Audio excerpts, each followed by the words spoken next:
Assalamualaikum warahmatullahi wabarakatuh. Alhamdulillahi rabbil alamin, wa bihi nasta'in ala umurid dunya waddin.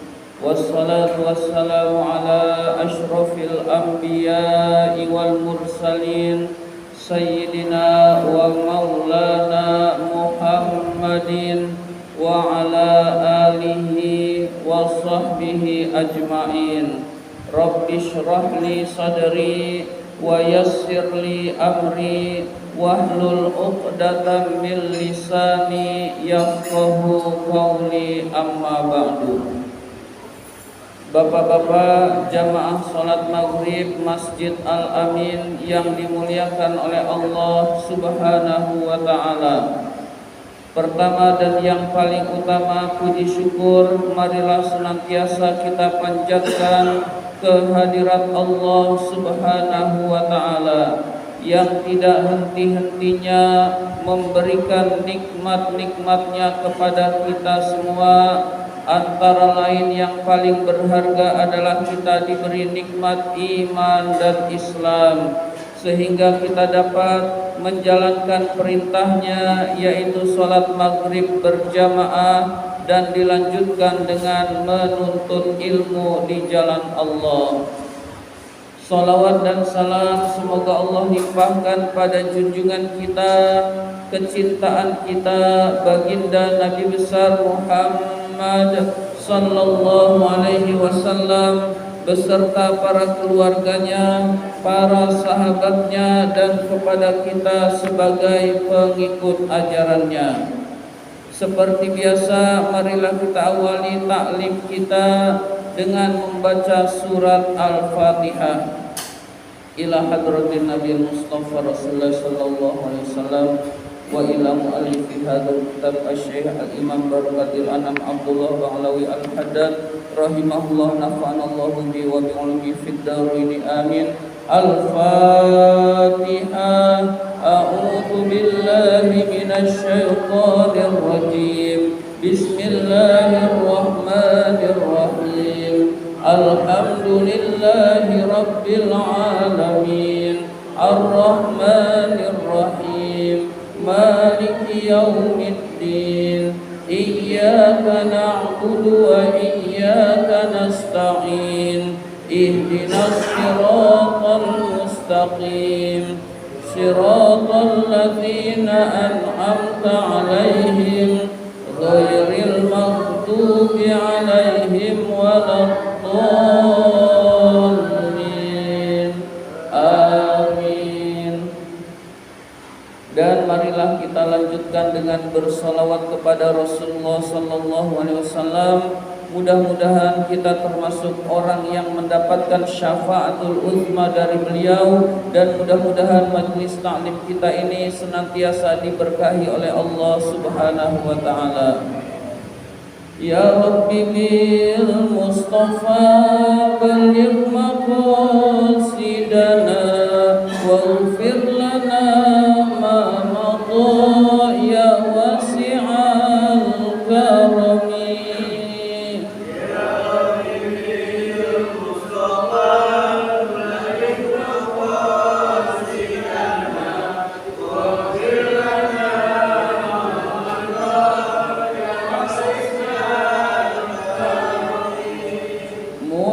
Muhammadun sayyidul kaunaini wa thaqalaini wal fariqaini min urbin wa min ajami.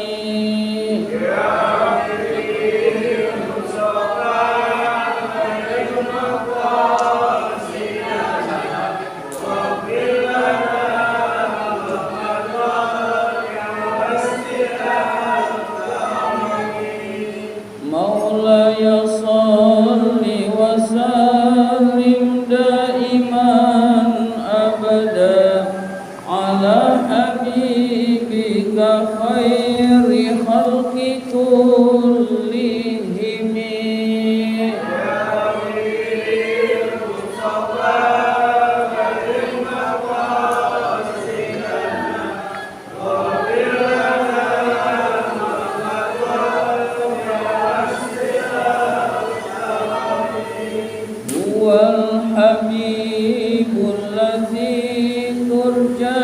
syafa'atuhu likulli hawlim minal ahwali muqtahimi.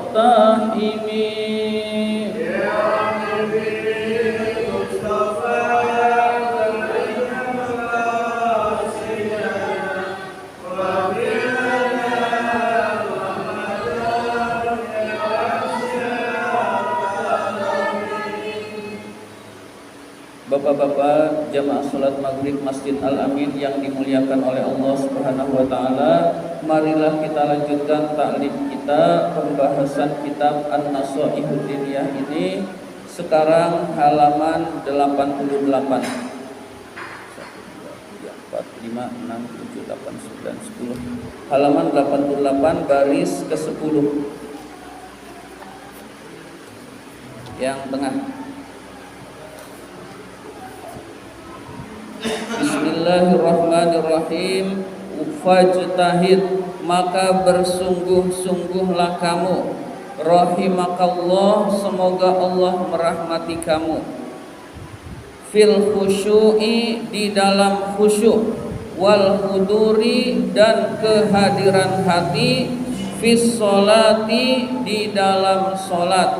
Jadi pesan Al-Habib, bersungguh-sungguhlah kita semua di dalam khusyuk dan menghadirkan hati kita ketika kita sholat. Hadirin sekalian, kita tahu bahwa sholat itu mencegah perbuatan dari perbuatan keji dan mungkar. Artinya orang yang sholatnya baik, maksiat-maksiat itu akan ditinggalkan oleh orang tersebut. Tapi kalau sholatnya buruk, maka meskipun dia sholat, dia masih melakukan dosa-dosa. Hadirin sekalian, jadi kalau ada orang yang sholat kemudian dia suka bermaksiat juga, bukan ayat Qur'annya yang salah, tetapi orang tersebut sholatnya perlu diperbaiki. Hadirin sekalian, dengan penjelasan Allah bahwa sholat bisa mencegah perbuatan keji dan mungkar, itu adalah sarana buat kita semua untuk memperbaiki diri, untuk memperbaiki akhlak kita yang buruk. Hadirin sekalian,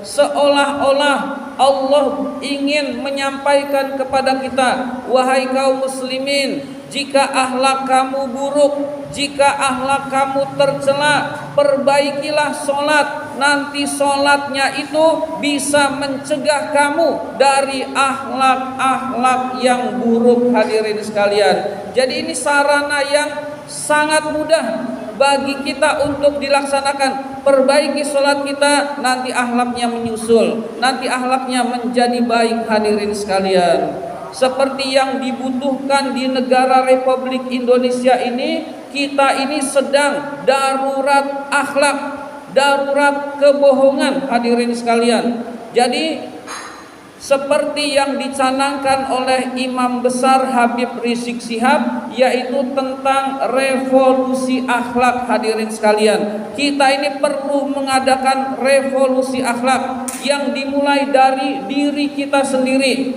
Yang suka bohong, jangan lagi bohong. Yang suka memfitnah, jangan lagi memfitnah. Yang suka mengadu domba, jangan lagi mengadu domba. Yang suka membunuh, hadirin sekalian, jangan lagi membunuh. Hadirin sekalian, kita bisa bayangkan, hadirin sekalian, aparat dibunuh oleh aparat untuk satu tujuan, dibunuhnya secara sadis. Hadirin sekalian, itu apa? Sama aparat berani, apalagi 6 laskar FPI, pasti lebih berani lagi. Hadirin sekalian, pasti banyak yang masih ditutup-tutupi. Hadirin sekalian, dan Allah berfirman, wa makaru wa makarullah wallahu khairul makirin. Mereka membuat makar, Allah balas makar mereka, dan Allah sebaik-baik pembuat makar. Hadirin sekalian, pasti kebongkar. Hadirin sekalian, entah cepat atau lambat itu terbongkar. Hadirin sekalian,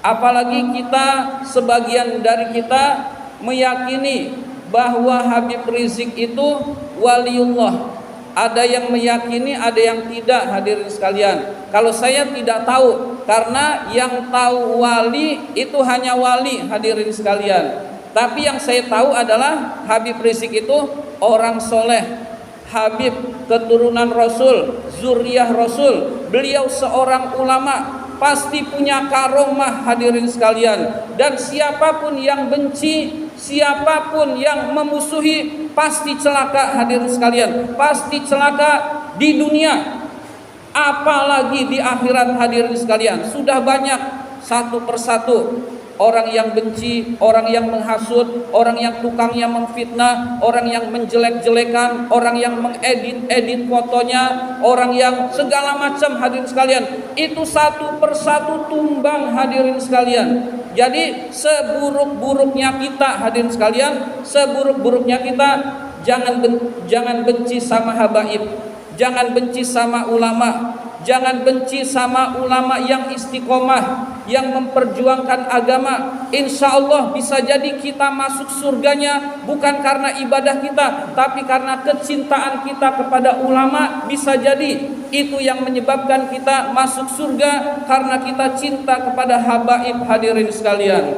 Kita di akhirat nanti butuh syafaat dari Rasulullah. Syafaat itu pertolongan, hadirin sekalian.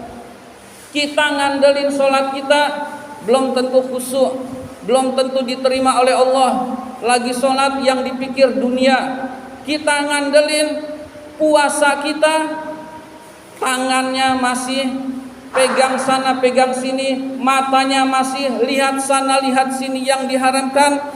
Puasanya sulit diterima, hadirin sekalian. Lalu dengan sedekah yang bercampur ria, sedekah yang bercampur ingin dipuji oleh orang lain, dan sulit diterima, hadirin sekalian. Jadi ngandelin ibadah kita yang pas-pasan di hari kiamat nanti menghadap Allah, sulit rasanya masuk surga, hadirin sekalian. Nah, ada bantuan dari Rasul, namanya syafaat. Nanti yang kurang-kurang dikit ditutupi oleh Rasul, langsung masuk ke dalam surganya Allah. Itu yang disebut dengan syafaatul uzma. Dan kita mengharapkan syafaat, tapi mengharapkan syafaat, ada orang yang mengharapkan syafaat benci kepada zuriyah Rasul, benci kepada habaib, pasti tidak disyafaati oleh Rasul. Nauzubillah min dzalik.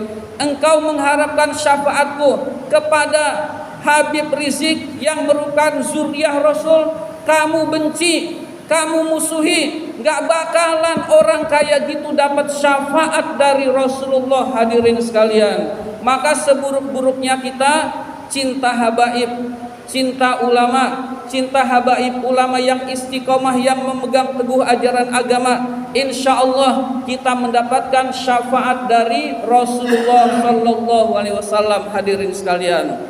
Kita yakini, kalau kita yakini bahwa Habib Rizik adalah orang soleh, hadirin sekalian. Orang soleh, orang yang dekat dengan Allah, orang yang berjuang untuk Islam. Bukan hanya untuk Islam, untuk rakyat Indonesia juga, hadirin sekalian. Maka siapapun yang memusuhinya, insya Allah akan Allah beri balasan di dunia, hadirin sekalian. Kalau kita menyaksikan atau mengikuti berita-berita yang sekarang ini terjadi, itu satu persatu itu tumbang, hadirin sekalian. Ada yang dikuburnya ditolak bumi, hadirin sekalian. Cuman media itu menutupi, hadirin sekalian. Media kita itu luar biasa jahatnya, hadirin sekalian. Luar biasa jahatnya. Kenapa kita misalkan kenapa Ahok bisa pernah jadi pemimpin kita, kenapa Jokowi jadi pemimpin kita? Itu karena media, hadirin sekalian.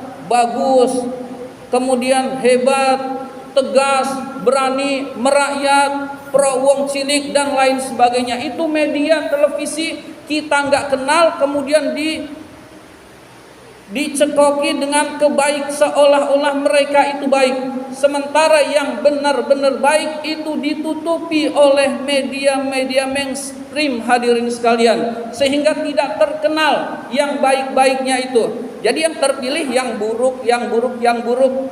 Kayak Anies Baswedan itu prestasinya sudah luar biasa hadirin sekalian. Ya, boleh dikatakan go internasional hadirin sekalian. Tetapi coba lihat media-media televisi kita hadirin sekalian. Mana ada yang memblow up, menayangkan dengan profesional kejujuran dia, kehebatan dia membangun Jakarta sehingga dicintai oleh rakyat Jakarta, bahkan seluruh Indonesia hadirin sekalian. Itu kita tahunya dari medsos. Untung kita sudah punya medsos hadirin sekalian.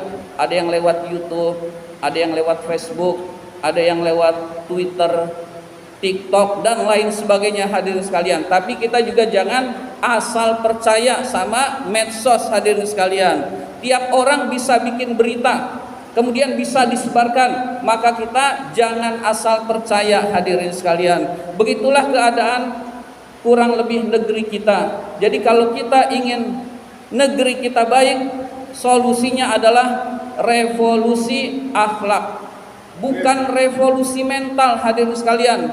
Kenapa bukan revolusi mental? Revolusi mental itu masih abstrak. PKI juga jargonnya revolusi mental. Coba kita buka sejarah, apa jargon PKI? Revolusi mental, dan bisa disalah tafsirkan, yaitu benci kepada agama juga bisa hadirin sekalian. Begitu kurang lebih tentang revolusi mental, yaitu tidak jelas arahnya kemana, itu tidak jelas. Tapi kalau revolusi akhlak, arahnya jelas. Perbaikan diri, perbaikan masyarakat, lingkungan, perbaikan bangsa dan negara, arahnya jelas hadirin sekalian. Kalau revolusi akhlak hadirin sekalian, mari kita dukung revolusi akhlak yang digaungkan oleh Imam Besar Habib Rizik Syihab hadirin sekalian. Ada lagi yang disebut dengan moderasi agama hadirin sekalian. Moderasi agama itu program dari Kementerian Agama, program yang mengeluarkan biaya besar. Moderasi agama intinya adalah hadirin sekalian, kita umat Islam disuruh toleransi. Umat Islam itu sebenarnya nggak usah disuruh toleransi, sudah toleransi sejak lama hadirin sekalian. Berdirinya NKRI ini karena toleransinya umat Islam. Kalau nggak toleransi, negara Islam, syariat Islam selesai hadirin sekalian. Tapi umat Islam sangat toleransi, sehingga terbentuklah NKRI berdasarkan Pancasila dan Undang-Undang Dasar Negara Republik Indonesia. Jadi itu karena umat Islam toleransi hadirin sekalian, mayoritas tapi mau mengayomi yang minoritas, sehingga terbentuklah NKRI ini. Jadi kalau umat Islam dituduh tidak NKRI, ini tuduhan yang tidak berdasar hadirin sekalian. Jadi kita, di dalam moderasi agama yang dicanangkan oleh Kementerian Agama, yaitu kita semua harus toleransi. Itu sebetulnya umat Islam sudah toleransi sejak dulu, dan moderasi agama seringkali disalahgunakan, yaitu sehingga nanti ada Natalan bersama boleh, lalu ke gereja, umat Islam ke gereja boleh. Nah, ini toleransi yang kebablasan hadirin sekalian. Toleransi itu hadirin sekalian tidak mengganggu orang lain yang sedang ibadah, titik. Udah itu aja. Toleransi itu tidak mengganggu orang lain yang sedang ibadah. Kita punya keyakinan, berarti yang salah adalah kalau toleransi itu kita ikut-ikutan gaya mereka, ikut-ikutan ibadah mereka, jagain gereja juga hadirin sekalian. Ini sudah toleransi yang kebablasan hadirin sekalian. Jadi kita harus bisa membedakan mana toleransi, mana yang toleransi kebablasan hadirin sekalian. Nah, moderasi agama itu programnya Kementerian Agama, semua disuruh hadirin sekalian, disuruh, ada yang dilombakan, ada yang guru-guru bahkan disuruh bikin video dan lain sebagainya untuk mendukung moderasi agama hadirin sekalian. Jadi hadirin sekalian, jika negara ingin bagus, revolusi akhlak. Nah, akhlak itu akan bagus kalau perbaiki sholat hadirin sekalian. Sholatnya dibenerin, nanti insya Allah akhlaknya sedikit demi sedikit itu akan baik hadirin sekalian.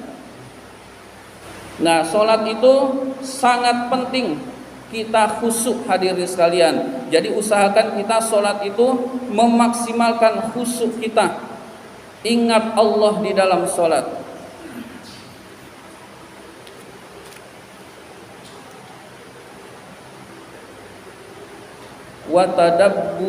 Watadabburi ma taqul, merenungkan yang kita baca, min kalami rabbika, dari firman-firman Tuhanmu, fi sholatika, di dalam sholat.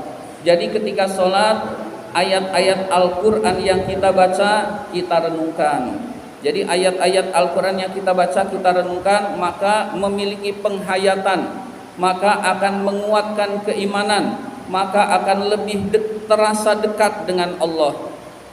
Wala tu'ajjil, janganlah kamu terburu-buru, idza qara'ta, ketika kamu membaca. Jadi ketika kita membaca, janganlah terburu-buru. Fa innahu la tadabbura ma'al ajalati, sesungguhnya tidak ada perenungan disertai terburu-buru. Jadi kalau terburu-buru itu tidak mungkin merenungkan Al-Quran hadirin sekalian. Wa idza raqa'ta, jika kamu ruku', wa sajadta, jika kamu sujud, fatma'inna, maka tumakninahlah. Tumakninah itu diam sejenak.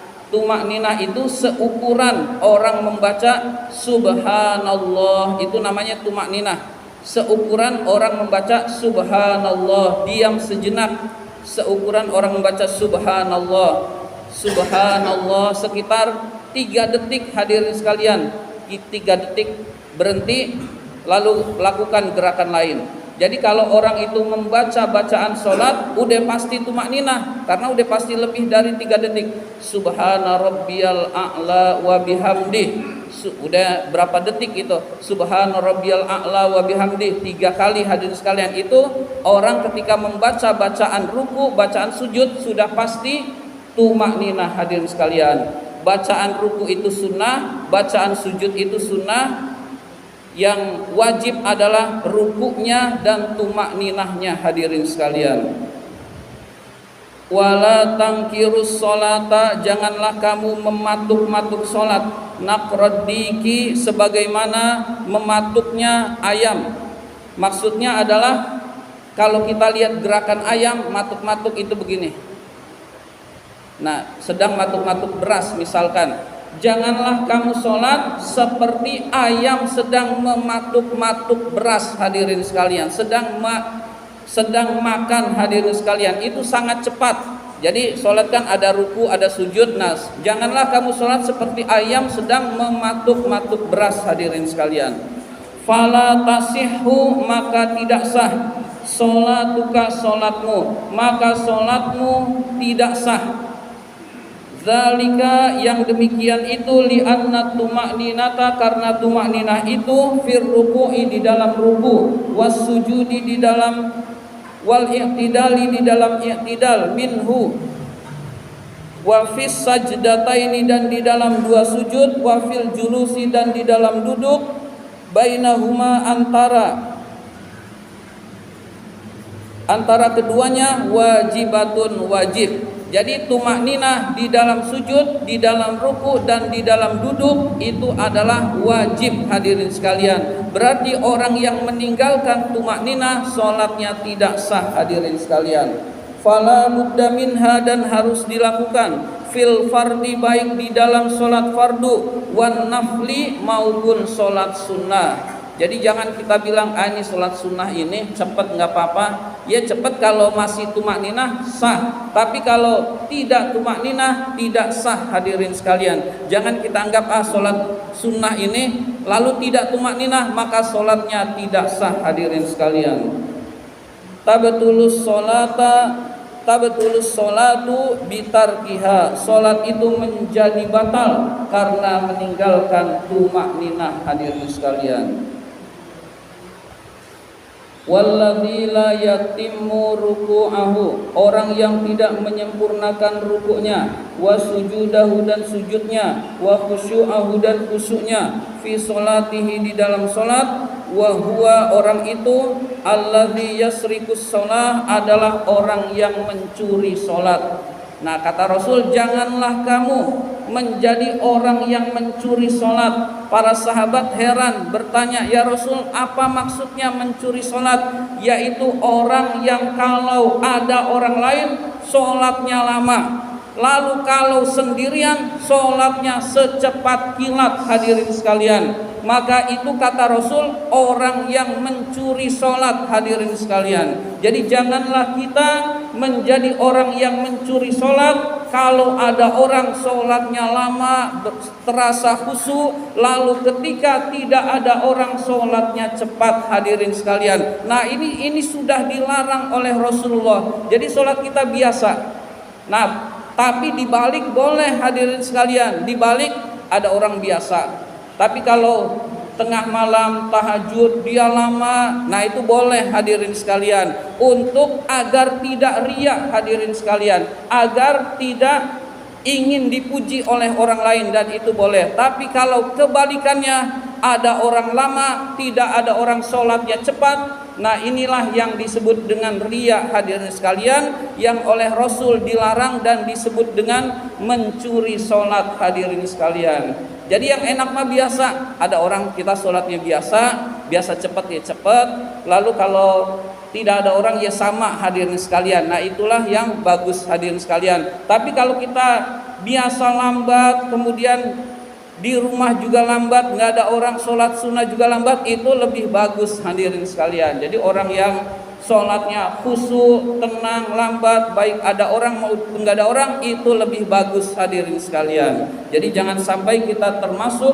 orang yang mencuri sholat hadirin sekalian. Kama warada bihil hadis, sebagaimana hal itu dijelaskan di dalam hadis. Wa waroda, dan dijelaskan dalam hadis, anna man hafadhu ala sholati, bahwa orang yang memelihara sholat, wa atammaha, dan menyempurnakan sholat, takhruju sholatuhu baydo'a musfirrotan, sholat itu akan keluar seperti cahaya yang putih yang bersinar. Taqulu, sholat itu berkata, hafidhakallahu kama hafidhtani,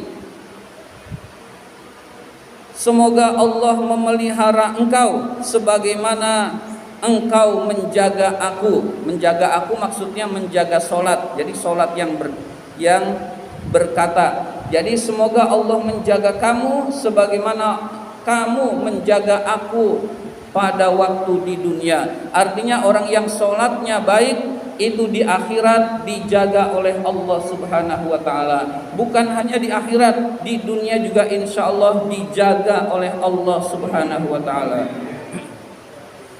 Wallazi, dan orang la yatimmus sholata, yang tidak menyempurnakan sholat, takhruju sholatuhu, maka sholat itu akan keluar sauda'a muslimatan, dalam keadaan hitam dan gelap hadirin sekalian. Taqulu, sholat itu berkata, doya'akallahu, semoga Allah menyia-nyiakan kamu, kama doya'tani, sebagaimana kamu menyia-nyiakan aku pada waktu di dunia. Jadi orang yang menyia-nyiakan sholat di akhirat disia-siakan oleh Allah, sehingga dia menjadi orang yang rugi di akhirat nanti. Sebetulnya bukan hanya di akhirat, di dunia orang yang menyia-nyiakan sholat juga disia-siakan oleh Allah. Coba kita lihat orang-orang yang jauh dari sholat, itu biasanya hatinya tidak bahagia, hadirin sekalian.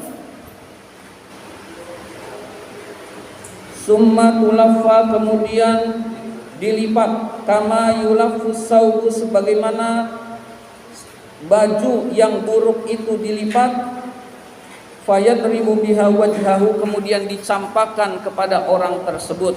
Jadi seperti baju yang buruk dilipat kemudian dicampakkan, dilempar kepada orang tersebut. Orang yang sholatnya tidak baik itu juga sholatnya tidak diterima oleh Allah Subhanahu wa ta'ala. Na'udzubillah min dzalik. Demikian yang dapat saya sampaikan. Terima kasih atas perhatian. Mohon maaf apabila ada kata-kata yang kurang berkenan. Wabillahi taufiq wal hidayah. Wassalamualaikum warahmatullahi wabarakatuh.